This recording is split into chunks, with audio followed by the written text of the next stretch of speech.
명절 즐겁게 보내셨습니까? 네. 그래도 우리 한국은 이 새해 인사를 두 번 할 수 있는 거 참 좋은 것 같습니다. 그래서 한번 옆에 분 보시면서 이렇게 인사하실까요? 이번 한 해는 하나님의 은혜 많이 누리세요. 인사 나누시겠습니다. 이번 한 해는 하나님의 은혜 많이 누리세요. 네. 오늘 저는 하박국서 말씀을 중심으로 은혜를 나누려고 합니다. 하박국. 우리 성도님들은 좀 어떠하십니까? 이 이름이 좀 익숙하신가요? 사실 제가 볼 때 이 하박국 진짜 좋거든요. 은혜가 깊은 성경인데, 그리고 또 세 장밖에 안 됩니다. 그럼에도 불구하고 한국교회 성도들에게 잘 안 읽혀지는 대표적인 성경 중에 하나가 저는 이 하박국서가 아닌가 싶습니다. 제가 예전에 이 하박국서를 좋아해가지고 공부도 하고 이제 또 설교할 기회가 있어서 이렇게 가족끼리 차를 타는데도 제가 이제 연습을 했어요. 뭐 하박국이 이렇고 뭐 하박국서가 이렇고 이렇게 연습을 한 거죠. 그랬더니 저희 딸이 뒤에서 이렇게 이제 좀 어렸을 때인데 이렇게 좀 듣더니 뭐라 하냐면, 아빠 호박국이 뭐야? 이런 겁니다. 그래서 제가 딸내마 호박국이 아니라 하박국이다.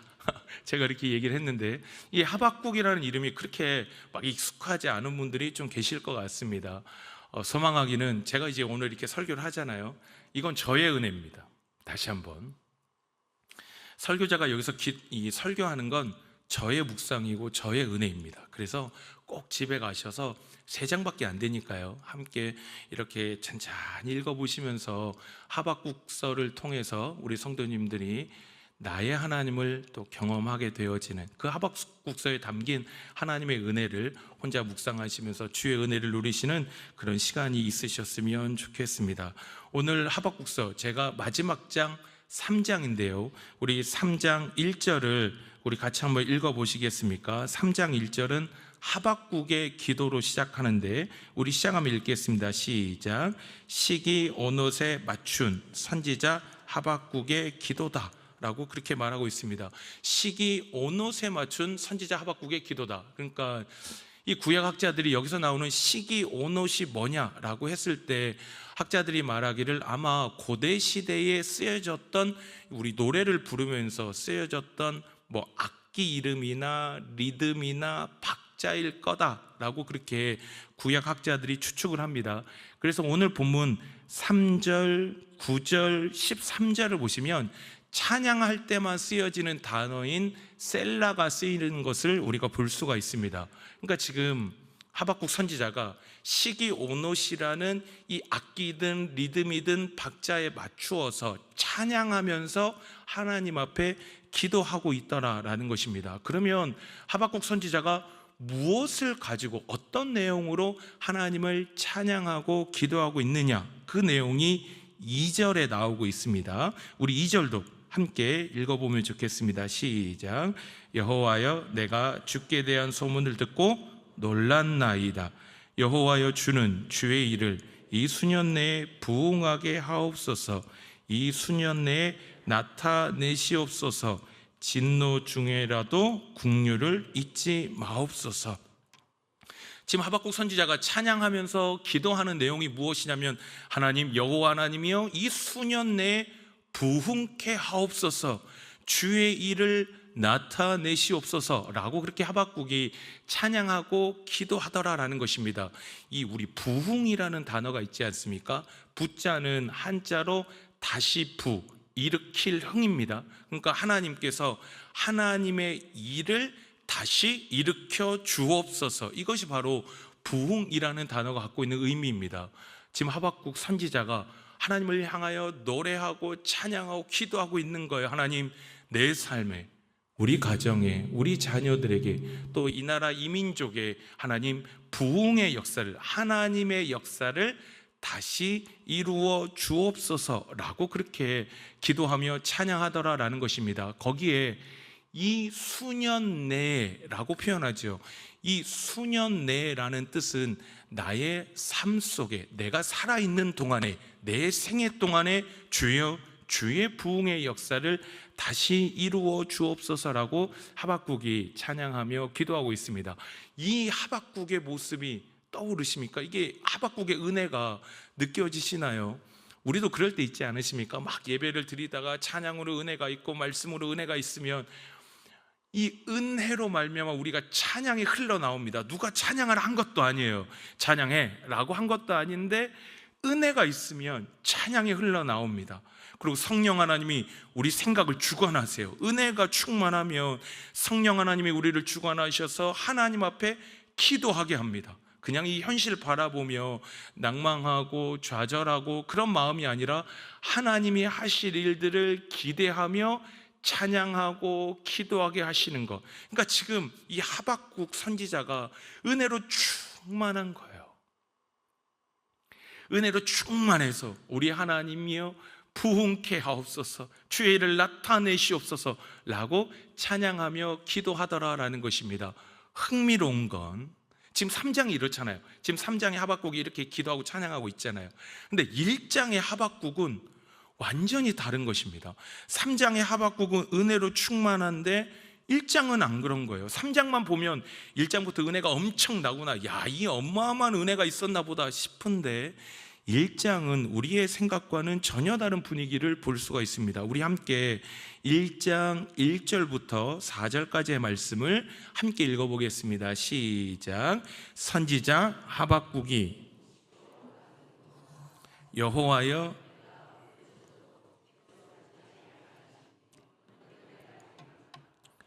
강포로 말미암아 외쳐도 주께서 구원하지 아니하시나이다. 어찌하여 내게 죄악을 보게 하시며 패역을 눈으로 보게 하시나이까? 겁탈과 강포가 내 앞에 있고 변론과 분쟁이 일어났나이다. 이러므로 율법이 해이하고 정의가 전혀 시행되지 못하오니 이는 악인이 의인을 애워쌌으므로 정의가 지금 분위기가 느껴지십니까? 지금 은혜가 충만해서 3장은 은혜가 충만했잖아요. 은혜가 너무너무 충만한 그 하박국이 하나님 앞에 부흥을 꿈꾸며 기도하고 노래하던 그 하박국의 모습은 온데간데 없고요. 지금 하나님 앞에 따지고 항변하는 하박국의 모습이 1장에 등장하더라라는 것입니다. 이건 그냥 불만을 토로하는 정도가 아니에요. 지금 문장을 천천히 집에서 읽어보시면 이런 내용입니다. 하나님 뭐 하십니까? 입니다. 하나님 뭐 하십니까? 하나님 지금 뭐 하십니까?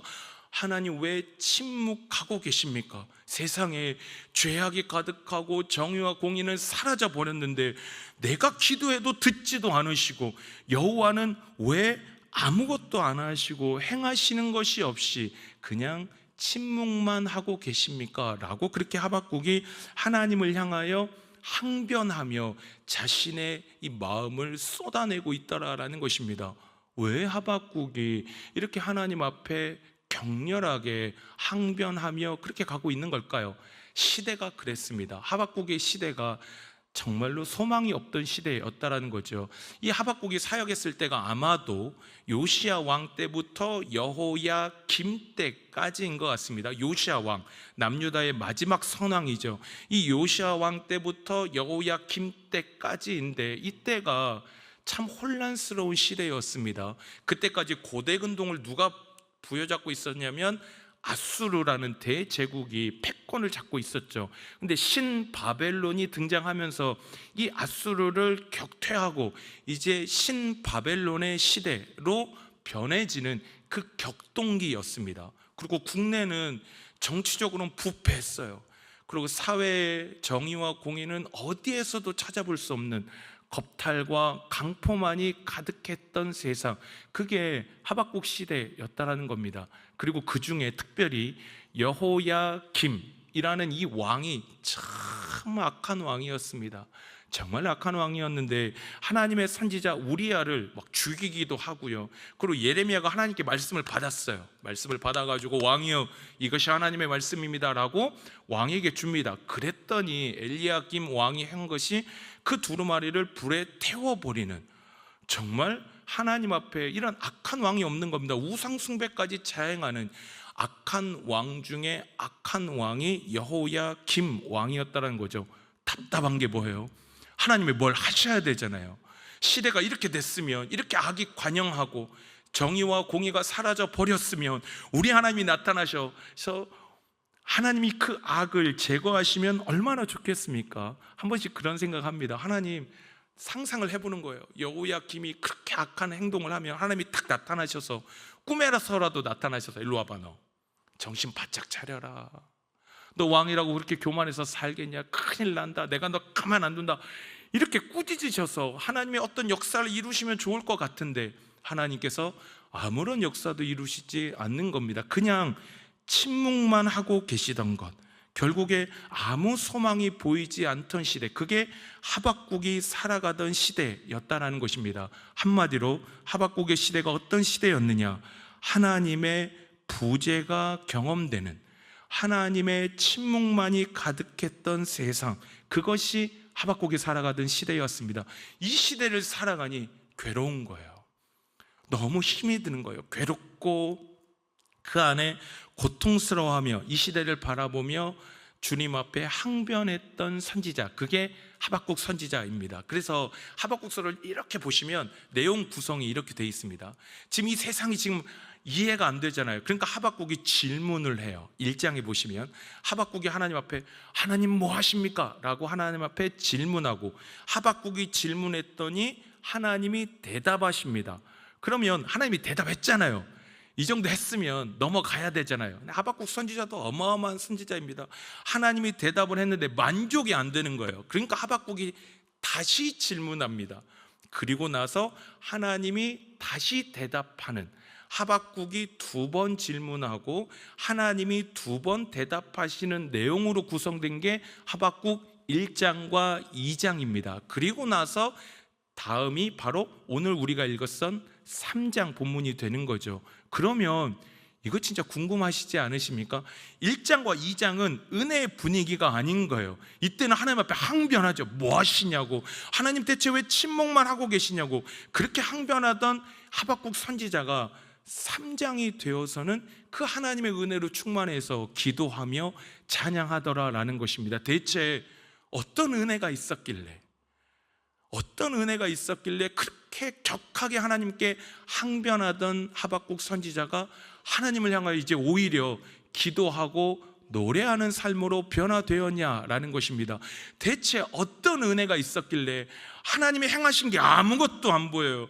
하나님의 침묵만이 가득했던 그 시대인데 하박국은 이제 그 세상 속에서 좌절하고 포기하는 것이 아니라 주여 부흥케 하옵소서, 주의 일을 나타내시옵소서 라고 고백하는 그 삶으로 변화되었냐라는 것입니다. 대체 어떤 은혜가 있었길래 이런 은혜의 변화가 있었냐라는 것이죠. 그래서 저는 오늘 이 은혜가 어떠한 것이었는가에 대해서 이 중심을 잡고 우리 함께 말씀의 은혜를 나누려고 합니다. 소망하기는 이 하박국의 은혜가 우리 모두의 은혜가 되기를 주님의 이름으로 축원합니다. 하박국처럼 그냥 세상을 향하여 1장처럼 그냥 하나님 앞에 한탄하며 세상이 그런 거죠 라고 그렇게 살아가는 것이 아니라 하박국처럼 우리도 찬양하고 기도하고 기대하며 살아가는 그런 삶이 되었으면 좋겠습니다. 그래서 이번 2026년도는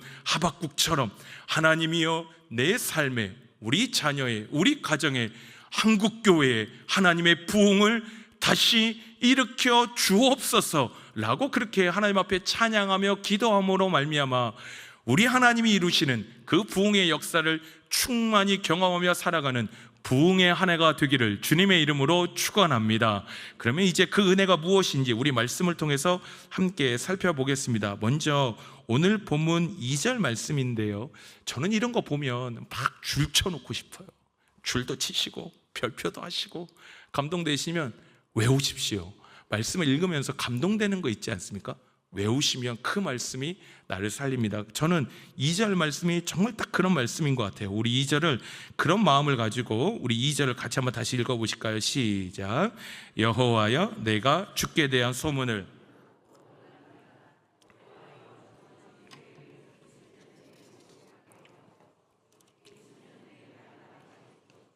진노 중에라도 긍휼을 잊지 마옵소서.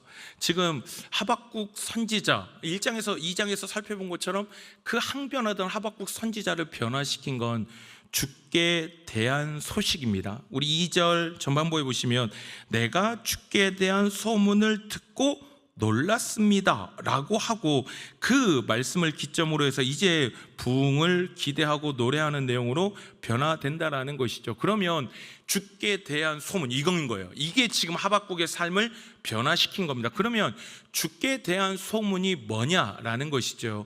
이게 1장과 2장의 내용이라고 할 수 있겠습니다. 제가 오늘은 이렇게 좀 이 성경 좀 보고 싶어요. 그래서 이 내용들 이렇게 살펴볼 건데 힘들지 않으셨으면 좋겠습니다. 힘들지 않고 우리 깨어서 하나님 말씀을 같이 함께 이렇게 이제 차근차근 한번 살펴보도록 하겠습니다. 우리 1장과 2장의 내용을 보시면 아주 심플하게 보면 이렇게 되어 있습니다. 1장 1절부터 4절까지는 앞에서 말씀드린 것처럼 하박국의 질문이 나옵니다. 하나님, 유다가 이렇게 죄악으로 가득 찼는데 왜 침묵만 하고 계십니까? 라는 질문이 1장 1절에서 4절까지 등장합니다. 그 다음에 1장 5절부터가 하나님의 첫 번째 대답, 하박국의 이 질문에 대한 대답이 1장 5절부터 나오는 거죠. 그 내용을 보시면 이런 겁니다. 왜 하나님 가만 놔두세요? 이렇게 죄가 가득한데 가만 놔두세요? 하나님의 대답, 내가 바벨론을 일으켜서 이 악한 남유다를 심판하겠다라고 그렇게 하나님께서 말씀하십니다. 그랬더니 하박국이 다시 묻기를, 마음에 안 드는 거예요. 다시 묻기를 12절부터 두 번째 질문을 하나님께 합니다. 그 내용이 이런 겁니다. 하나님, 알겠어요. 바벨론을 통해서 이 남유다를 심판하시려고 하는 거군요. 근데 하나님, 이게 말이 됩니까? 바벨론은 더 악한 족속입니다. 더 악한 자를 들어서 악한 자를 심판하시는 것이 이게 말이 됩니까? 결국에 더 악한 자는 더 많은 영토를 누리게 될 거고 더 많은 것을 가지게 될 건데 이게 하나님 말이 되는 논리입니까? 라고 그렇게 하박국 선지자가 12절 이후에 두 번째 질문을 하나님께 하는 것입니다. 그랬더니 이제 하나님께서 이 하박국 선지자의 두 번째 질문에 대한 답으로 2장부터의 내용이 쭉 진행이 되는 것입니다. 결국에 하박국 선지자를 놀래게 했던 소식은 뭔가요? 1장의 내용이 아니라 2장부터 등장하는 두 번째 하나님의 대답인 겁니다. 두 번째 하나님의 대답을 듣고 나더니 이제 그 소식으로 말미암아 하박국 선지자가 놀라게 되고 이제는 항변이 아니라 기도와 찬양으로 바뀌게 되더라라는 것입니다. 그게 2장 2절부터 이제 쭉 나오고 있는 것을 볼 수가 있습니다. 이렇게 성경 보시면 재밌지 않으십니까? 무슨 내용일까? 2장 2절부터 이제 하나님의 두 번째 대답이라는데 대체 어떤 내용일까? 이게 하박국을 변화시켰다는데 어떤 내용일까? 우리 이런 이 기대하는 마음을 가지고 우리 2장 2절 말씀을 같이 함께 읽어보겠습니다. 시작. 여호와께서 내게 대답하여 이르시되 너는 이 묵시를 기록하여 판에 명백히 새기되 달려가면서도 읽을 수 있게 하라 라고 하나님께서 지금 대답을 하시는 겁니다. 보십시오. 여호와께서 말씀하신데 묵시래요. 묵시를 기록하는데 이거 그냥 띄워놔 주십시오. 묵시를 기록하는데 이 묵시는 하나님의 말씀입니다. 말씀을 기록하는데 판에 새기는 거예요. 근데 그냥 새기지 말고 명백히 새기래요. 얼마나 명백히 새겼냐면 달려가면서도 그 판을 보면 어떤 내용인지 알 수 있을 정도로 명백히 새겨라 라고 그렇게 하나님께서 이 대답을 하고 계시더라라는 것입니다. 결국 이게 하나님의 대답인데 이 개역개정 성경의 이 번역을 보시면 중점이 어디에 두어져 있냐면 명백히에 있는 겁니다. 그러니까 하나님의 말씀을 판에 새기는데 핵심이 뭐예요? 명백히 새기는 거예요. 명백히 새겨서 막 달려가는데도 그거 그냥 보면 뭐구나가 보일 정도의 명백히 새기는 것에 중점을 둬서 번역을 하고 있습니다. 근데 이 구절, 이 히브리어 구절을 직역하면 강조점이 조금 달라집니다. 이게 이제 이 구절, 2장 2절에 대한 히브리 이 서의 이 직역인데요. 우리 같이 한번 읽어보실까요? 시작. 이 묵시를 기록하여 판에 명백히 새겨라.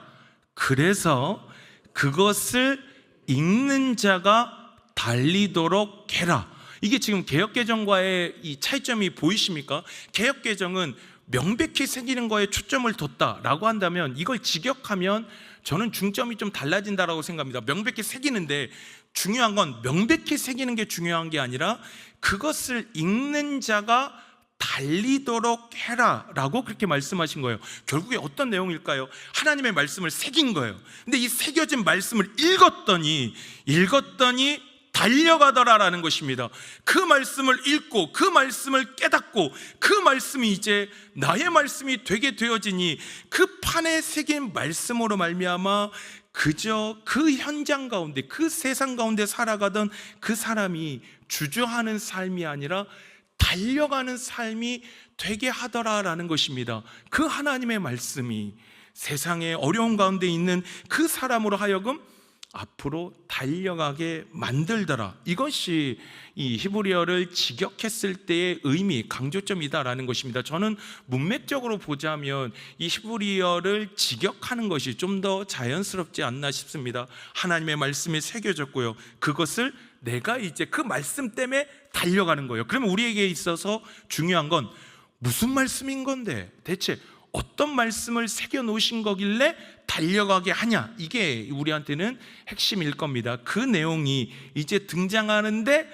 재밌는 것은, 흥미로운 것은 하나님이 그 말씀은 이거다라고 바로 말씀하시는 게 아니라 장황하게 설명을 하기 시작하십니다. 우리 2장 3절 말씀인데요, 우리 3절 말씀을 눈으로 한번 따라와 보시겠습니까? 제가 읽겠습니다.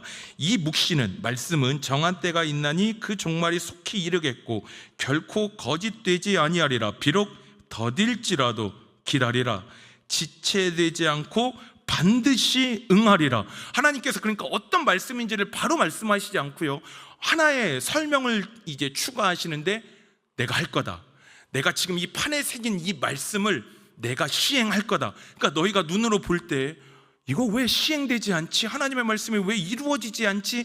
라는 마음이 들 때에도, 더디다고 느껴질 때에도 아니다, 내가 할 거다, 내가 할 거다, 내가 반드시 응답할 거다 라고 그렇게 하나님 말씀하십니다. 그러면서 그러면 무슨 말씀인데가 또 나오면 좋겠는데 한 가지를 더 말씀하십니다. 그 유명한 말씀, 우리 4절 말씀을 같이 한번 읽어보시면 좋겠습니다. 4절 읽어보실까요? 시작. 보라, 그의 마음은 교만하며 그 속에서 정직하지 못하나 의인은 그의 믿음으로 말미암아 살리라. 우리 하나님께서 말씀하신 거죠. 내가 이 판에 내 말씀을 적을 거다, 새길 거다, 이거 읽으면 너 달려가게 될 거다. 근데 이게 너의 시기는 아닐 것이다, 너희들이 생각하는 그 때가 아닐 수 있다, 더딜 수 있다. 그러나 내가 반드시 응답할 것이다 라고 말씀하시면서, 그러니 의인은 믿음으로 말미암아 살아라. 의인은 믿음으로 말미암아 살아라. 좌로나 우로나 치우치지 말고 왜 하나님 말씀이 이루어지지 않지? 이거 하나님 말씀이 실행되지 않는 거 아니야 라고 생각하며 다른 길을 걷지 말고 의인은 믿음으로 말미암아 살아라 라고 하나님께서 장황하게 설명을 하시고 난 다음에 이제 5절부터 20절까지를 통해서 하나님께서 그 판에 새기신 그 말씀이 무엇인지, 하나님이 어떤 일을 행하실 것인가에 대한 구체적인 내용이 5절부터 20절까지 쭉 나오는 것을 볼 수가 있습니다. 집에서 한번 읽어보시면 좋겠습니다. 제가 요약을 해드리면 결국에 이건 겁니다. 하나님이 말씀을 새기시고 어떤 일을 행하실 건데 그게 뭐냐? 5절부터 6절 한번 보시겠습니까? 6절에 보시면 화 있을진저 라는 단어가 있습니다. 그 다음에 9절도 보시면 화 있을진저, 12절도 보시면 화 있을진저, 15절도 보시면 화 있을진저 라고 그렇게 하나님께서 심판의 내용을 말씀하시는 겁니다. 그러니까 6절, 9절, 12절, 15절에 보시면 지금까지 악을 행했던 그 악한 나라들, 하박국이 답답했던 건 왜 악을 하나님은 가만두십니까? 였는데 하나님은 내가 가만 안 둘 거다, 내가 화 있을진저 저주 받을지어 라는 그런 의미인데 하나님이 심판하실 거다. 그 악을 악으로 행하고 자신이 가진 힘으로 연약한 자들을 짓밟고 정의와 공의를 외치며 강포와 억압을 행한 자들, 그 자들을 내가 가만두지 않을 거다. 내가 반드시 심판할 것이다. 내가 이 심판의 역사를 반드시 행할 것이다 라고 우리 하나님께서 아주 구체적으로 20절까지 말씀하시더라라는 것입니다. 이 말씀을 통하여, 하나님의 심판을 통하여 결국에 어떠한 일이 이루어질까요? 2장 14절 말씀, 정말 멋지고 정말 가슴 떨리게 하는 말씀, 우리 2장 14절을 같이 함께 읽겠습니다. 시작. 이는 물이 바다를 덮음같이 여호와의 영광을 인정하는 것이 세상에 가득할 것이다. 우리 하나님께서 말씀하신 거죠. 심판할 거다. 가만 안 둘 거다. 하나님의 심판의 때가 있을 거다. 내가 행할 것이다. 그러니 그때에는 여호와를 인정하는 것이, 우리 하나님께 영광 돌리는 것이 온 열방 가운데 가득할 것이다 라고 그렇게 하나님께서 말씀하시는 겁니다. 하박국 선지자가 이걸 깨달은 거예요. 하박국 선지자가 깨달은 거예요. 자기 눈앞에 볼 때는 아무것도 안 일어나거든요. 하나님의 침묵만이 가득했던 그 세상이었던 것입니다. 본인이 볼 때는 아무것도 안 하시고 침묵만 하시고 하나님의 부재가 느껴지는 것 같았는데 그렇지 않구나. 우리 하나님은 하나님의 역사를 주관하고 계시고 지금도 하나님의 일을 행하실 것이고 하나님이 그 약속하시고 말씀하신 것을 성취하시겠구나 를 깨닫게 되고 나서 이 하박국 선지자가 놀라서 우리 하나님 앞에 기도하고 찬양했더라라는 것입니다. 하박국 선지자가 깨달은 것이죠. 우리 하나님은 악을 심판할 거다. 대제국이라 할지라도 우리 하나님 앞에서 감히 그 나라가 견딜 수가 없겠구나. 우리 하나님은 대제국의 흥망성쇠를 주관하실 수 있는 유일한 온 역사의 주관자이시구나 라는 것을 우리 하박국 선지자는 주의 말씀을 통하여 깨닫게 되어진 것입니다. 깨닫게 되어지니 그냥 불평불만을 늘어놓으며 세상이 원래 이런 거지 라고 하며 그렇게 살아가는 것이 아니라 이제는 그 하나님이 행하실 것이니 그 하나님이 행하실 것을 기대하고 소망하며 주님 앞에 찬양하며 기도하더라라는 것입니다. 결국에 하박국 선지자를 변화시킨 건 기적이 아닙니다. 다시 한번요, 하박국 선지자의 삶을 변화시키고 회복시킨 건 대단한 이적이 아닙니다. 기이한 현상이 아닙니다. 하박국 선지자를 변화시킨 건 무엇이죠? 하나님을 아는 지식입니다. 다시 한번요, 우리의 삶을 변화시킬 수 있는 유일한 능력은 무엇에 있습니까? 하나님을 아는 지식, 우리 하나님의 말씀, 그 말씀만이 우리를 변화시킬 수 있습니다. 우리 하나님이 얼마나 존귀하시고 우리 하나님이 얼마나 위대하시고 우리 하나님이 어떠한 일을 이루실까를 깨달았을 때, 그 말씀을 깨달았을 때 이제 하박국 선지자는 하나님 앞에 기도하며 찬양하는 삶으로 변하더라라는 것입니다. 저는 이 기독교 신앙, 우리가 갖는 이 기독교 신앙은 정말 감정적인 종교라고 생각합니다. 감정적이에요. 하나님 사랑 때문에 삶의 가치관을 바꿉니다. 삶의 목적을 바꿔버립니다. 주님의 사랑이 너무 좋아서 허리가 아픈데도 교회 나오셔서 식당을 지키십니다. 몸이 불편한데도 교사로, 구역장으로, 안내로, 봉사로, 주차로 뭐 열거할 것이 없죠. 지금 내가 사는 것이 너무 빡빡하고 힘든데 그 사랑 때문에 그 삶을 살아가요. 놀랍지 않으십니까? 주님의 은혜가 뭐길래 그 은혜 때문에 내가 가지고 있는 재물이요, 내가 가지고 있는 시간이요, 내가 가지고 있는 삶이요, 이거 아깝잖아요. 아까운데 이게 아까운 줄 모르고 주의 은혜 때문에 그 모든 것을 주님 앞에 내려놓고 살아갑니다. 심지어 생명조차도 귀한 것으로 여기지 않고 주를 위해 살아가시는 분들이 계십니다. 감정적이지요, 이성적이지 않습니다. 합리적이지도 않습니다. 누가 봐도 감정적입니다. 감성적입니다. 그러나 기독교의 감정은 절대 감정에서 감정이 나오지 않습니다. 우리 기독교 신앙이 갖는 이 위대한 감정, 이 감성은, 이 변화는 오직 진리로부터 시작됩니다. 주의 말씀이 깨달아지면 그 말씀이 우리로 하여금 그 엄청난 변화를, 그 감정을 일으켜 주시는 거예요.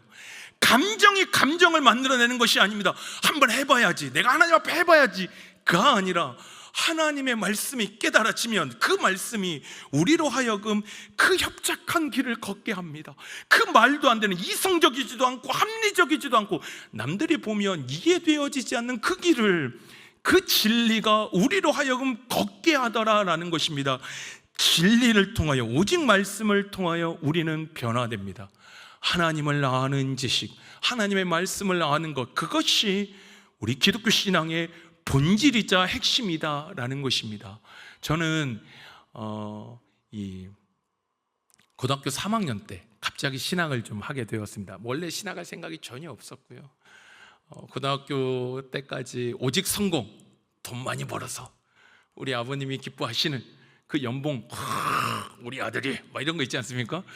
그거를 꼭 이루어 드리고 싶었습니다. 그래서 정말 공부만 하고 살았고, 뭐 미친 듯이 공부만 한 것 같습니다.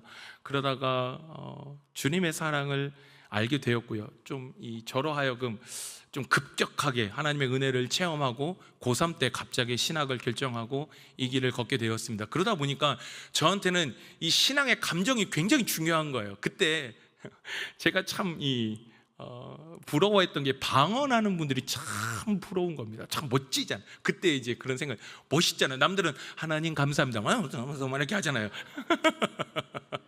그러니까 뭔가 있어 보이는 거예요. 야, 멋지다, 멋지다. 그리고 이제 방언하시는 분들 중에 저는 그게 중국어하고 러시아어가 진짜 문법적으로 맞는지 잘 모르겠는데, 중국어와 러시아어를 하시는 분들은 좀 더 그냥 그때 그랬습니다. 멋져 보였어요. 왜냐하면 중국어 하시는 분들은 좀 더 이 인토네이션이 굉장히 좀 업다운이 심합니다. 그래서 이러면서 러시아어나 중국어 하시는 분들은 이 피치가 높아요. 그리고 러시아어는 살짝 욕 같습니다. 죄송합니다.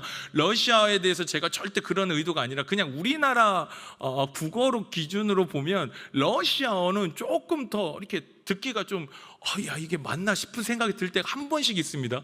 근데 제 눈에는 멋져 보였던 거예요. 너무 멋진 거예요.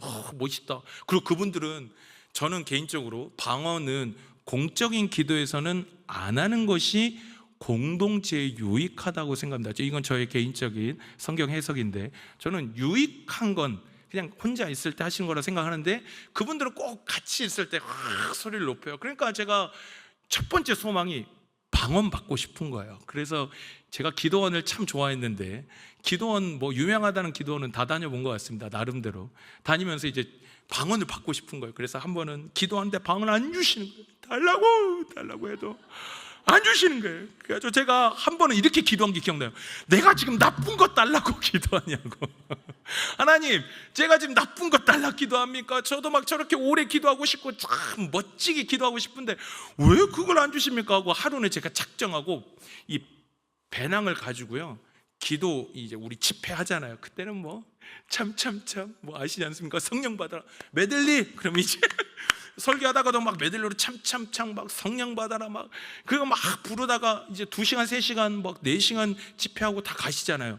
저는 아예 이불을 가져온 거예요. 오늘 방언을 주시기 전에 내가 집에 안 갑니다 이래가지고 기도를 한 거예요. 제가 볼 때는 지금 생각해보면 그게 정상적이었나 싶긴 한데, 랄랄라를 시작한 겁니다. 잘 아신 거 있잖아요. 랄랄라 계속 한 거예요. 랄랄라 하고 방언 달라고 저는 어쩌면 하나님이 저를 불쌍히 여기신 것 같아요. 방언을 주신 거예요. 그때 제가 얼마나, 이 어깨가 말입니다, 방언을 할 수 있는데, 이야, 이 어깨가 여기까지 올라온 거예요. 거의 막 양대 산맥인 거야. 막 하늘이 높은 줄 모르고. 그래가지고 학교를 왔는데 애들을 보면, 신학생들, 우리 고신들이 있지 않습니까? 고신들이 방언하는 친구들이 어디 있겠습니까? 저도 뭐 제 동기들이 있지만 그때 뭐 방언하는 친구도 거의 없었고, 그때부터 교만이 그게 다라는 겁니다. 방언도 못하면서 어떻게 기도를 하나? 방언도 못하는데 어떻게 목회를 하나? 막 이러면서 사역을 하나? 이러면서 온갖 말도 안 되는 생각을 한 겁니다. 그러면서 제가 이 방언 모임을 갔어요. 방언 모임을 갔는데 이 권사님들만 모여있는 유명한 방언 모임이라고 해서 제가 간 겁니다. 이제 소문을 듣고 갔는데 그 총무 같은 권사님 계셨어요. 이거 실화입니다. 제가 딱 갔더니 어떻게 오셨어요? 아, 저도 같이 기도하고 싶어서, 방언하신 분들 많다고 해서 같이 기도하고 싶어 왔습니다. 그래요? 그러더니 저한테 이제 질문을 하시는 거예요. 그러면 지금 청년이 하는 방언은 랄랄라의 언어예요? 물어보시더라고요. 랄랄라의 언어예요. 그 다음에 스스로 조절할 수 있어요, 없어요? 그 다음에 세 번째, 통변해요, 못해요? 이걸 저한테 물어보신 거예요. 그래가지고 보니까 또 랄랄라는 랄랄라 그룹이 있어요. 그 다음에 언어는 또 언어 그룹이 있어요. 통변하시면 또 통변이 있어요. 야, 이게 그 안에서도 계급이 있더라고요. 제가 참 놀랐는데, 제가 얼마나 심취해서 살았겠습니까? 뭐 천당과 지옥을 갔다 오고 막 이런 것들, 제가 온갖 기도원을 다 다녀봤습니다. 그러면서 제가 느꼈던 게 무엇이냐면 갈급한 거예요. 특이하죠. 지금 내가 이 정도로 뭔가 은혜를 경험하고 남들이 생각하는 우와 은사 있네, 그러면 내 안에 은혜가 넘쳐야 되는데, 방언도요, 이건 저희 개인적인 경험입니다. 2시간 3시간을 기도해요. 기도할 때 너무 좋아요. 행복해요. 막 하나님의 은혜가 충만해요. 근데 문제가 뭐냐면 통변의 은사가 없으니까 내가 뭘 기도했는지를 모르는 거예요. 내가 뭘 기도했는지 모르니까 나오면 좋은 거 기도했겠지 싶어요. 그렇죠, 기도했는데. 근데 어느 날 너무 갈급하니까 그냥 그렇게 기도해 왔어요. 하나님 사랑합니다. 또박또박. 하나님, 주님 더 깊이 사랑하고 싶습니다. 또박또박. 대단한 것도 아니고 유창하지도 않고 그냥 또박또박 하나님 앞에 기도해 봤어요.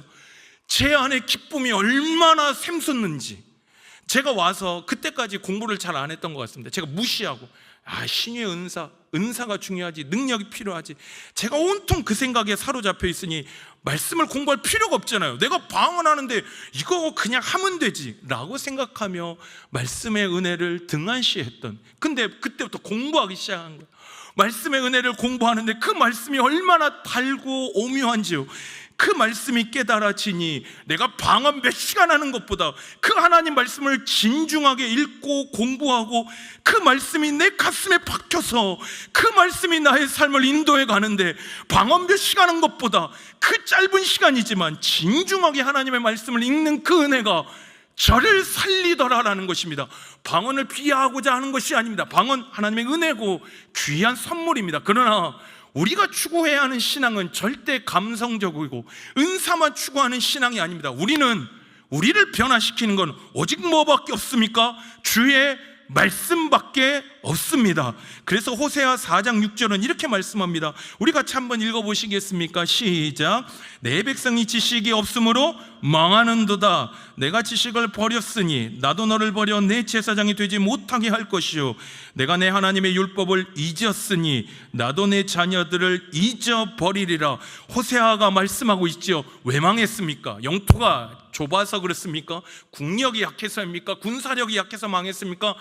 아니다 라고 말하고 있습니다. 호세아 선지자가 말합니다. 내 백성이 지식이 없다. 심지어 그 지식을 버렸다라고 호세아 선지자가 책망하는 것이죠. 이스라엘 백성들은 유일하게 붙잡은 게 선민사상입니다. 그리고 다윗 언약입니다. 우리는 선택받았어. 선민사상, 다윗과 언약을 맺으셔서 영원토록 그 왕위를 지켜줄 거다. 이거 2개 붙잡고 사는 거예요. 이거 2개는 붙잡고 사는데 자신들을 선택하신 하나님에 대해서는, 다윗과 언약을 맺으신 하나님에 대해서는 무지하더라라는 것입니다. 알아가려고 하지 않더라라는 것입니다. 내가 과거에 이 정도 알았어, 그러면 나는 된 거야 라고 말하며 그 하나님을 향한, 그 지식을 향한 갈망과 열망 없이 그 형식만 붙잡고 이스라엘 백성들이 살아가더라라는 것입니다. 그래서 망했다라고 호세아 선지자는 말합니다. 우리 성도님들은 요즘에 어떤 신앙생활 하시며 살아가십니까? 1년 전, 2년 전, 3년 전과 비교하셔서 어떤 믿음의 고백과 하나님을 향한 그 지식의 풍성한 가운데 거하며 살아가고 계십니까? 오직 하나님의 말씀입니다. 그 말씀이 우리를 살게 합니다. 그 말씀이 우리를 버티게 하고요, 오늘 하박국의 고백처럼 그 말씀이 우리로 하여금 달려가게 합니다. 그래서 히브리서 4장 12절 말씀, 우리 같이 함께 주의 말씀의 능력을 기대하며 우리 같이 한번 읽어보실까요? 시작. 하나님의 말씀은 살아있고 활력이 있어 좌우의 날선 어떤 것보다도 예리하여 혼과 영과 및 관절과 골수를 찔러 쪼개기까지 하며 또 마음의 생각과 뜻을 판단하나니 결국에 우리의 마음 생각 이거 잘 안 바뀝니다. 근데 이걸 유일하게 바꿀 수 있는 건 무엇밖에 없습니까? 하나님의 말씀밖에 없는 것입니다. 그 하나님의 말씀을 알 때, 그래서 보십시오, 그 하나님의 말씀을 깊이 알 때 우리의 삶은 뭐로 바뀔까요? 기도하는 삶으로 바뀌어요. 왜요? 오늘 하박국 선지자도 기도하잖아요. 하나님 앞에 말씀을 깨달았더니 기도하잖아요. 왜 기도의 삶으로 바뀌겠습니까? 우리 성경 공부하면 뭐 배우세요? 하나님이 어떤 분이신가를 배워요. 하나님이 어떠한 일을 행하셨는가를 배워요. 하나님이 어떤 분이시고 하나님이 어떠한 일을 행하셨는가를 배우면 우리도 꿈을 꾸는 겁니다. 기대하는 겁니다. 하나님이여, 그 성경에서 이루셨던 그 일을 나의 삶 속에, 우리 가정에, 우리 자녀에, 우리 울산교회, 한국교회, 이 나라 이 민족 가운데 다시 일으켜 주옵소서 라는 이 고백이, 이 기대가 말씀을 깨달으면 그 기대함으로 말미암아 기도가 나오게 된다라는 것입니다. 기도는 누가 하는 것입니까? 기대가 있는 사람이 합니다. 하나님이 하실 것을 기대하는 사람이 기도합니다. 그래서 하나님의 말씀을 읽을 때 우리는 진정으로 하나님의 말씀을 붙잡고 기도하는 사람이 되는 것입니다. 기대는 내가 만드는 것이 아니라 하나님의 말씀이 우리로 하여금 기대를 하게 만드십니다. 이것이 우리의 말씀의 능력입니다. 이번 한 해 어떻게 살아가시겠습니까?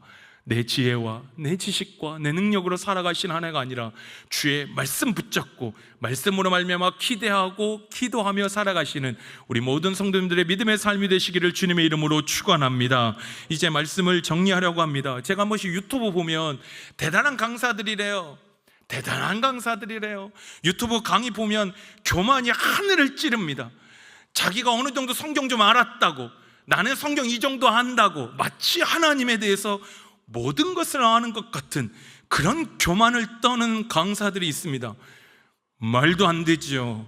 그냥 우린 하나님이 보여주신 것만 압니다.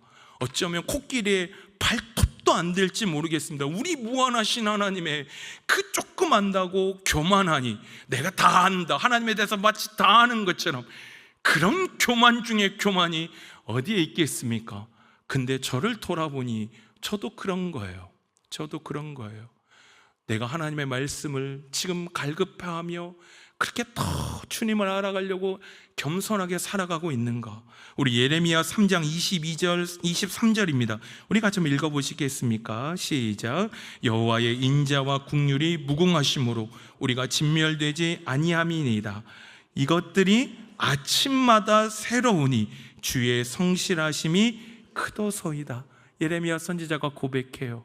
주님의 말씀이, 그 인자가, 그 은혜가 아침마다 새롭다. 예레미야 선지자 같은 분도 주의 말씀이, 주의 은혜가, 주의 사랑이 얼마나 깊고 넓은지 아침마다 묵상할 때마다 다르다라고 겸손하게 고백하며 그렇게 하나님 말씀을 배워가는 삶을, 묵상하는 삶을 살아갑니다. 우리의 양육 훈련을 시작하고 있습니다. 리딩 지저스, 우리 그리스도 중심의 성경 읽기도 하고 있습니다. 어떤 마음으로 이번 한 해를 보내시겠습니까? 양육 훈련 오시지요. 교육자가 엄청 열심히 준비합니다. 우리 성도님들 위해서 최선을 다해 준비하고 있습니다. 오셔서 말씀을 읽으시고 말씀으로 힘을 얻으셔서 하박국 말씀처럼 말씀을 읽고 달려가는 삶, 그래서 말씀으로 이번 한 해는 말씀으로 살고 말씀으로 견디고 말씀으로 승리하시는 아름다운 말씀의 한 해 되시기를 주님의 이름으로 축원합니다.